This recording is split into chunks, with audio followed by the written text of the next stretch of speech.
અરવલ્લીની ગિરિમાળામાં આવેલ મોડાસા પંથક, મોડાસિયા પરગણાનું પંખીના માળા જેવું ગારુડી ગામ અને ત્યાંની પાવન ધરા પર આવેલ છે શ્રી ગોગા મહારાજનું મંદિર. કુદરતી વાતાવરણ અને લીલોતરી વચ્ચે આવેલ બાપાનું મંદિર લોક આસ્થાનું કેન્દ્ર બન્યું છે. જમણા પર જાડીના ગોગા મહારાજની આ ધરા પર પ્રત્યક્ષ હાજરી હોય એવી અનુભૂતિ થયા કરે છે.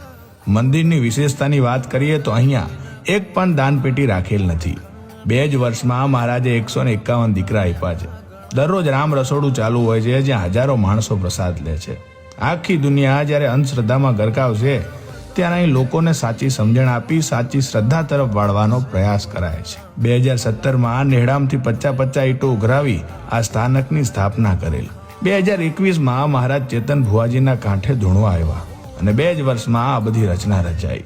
બીજા એપિસોડમાં વાત કરીએ કે ચેતન ભુવાજી અને એમના સામાજિક કાર્યોની.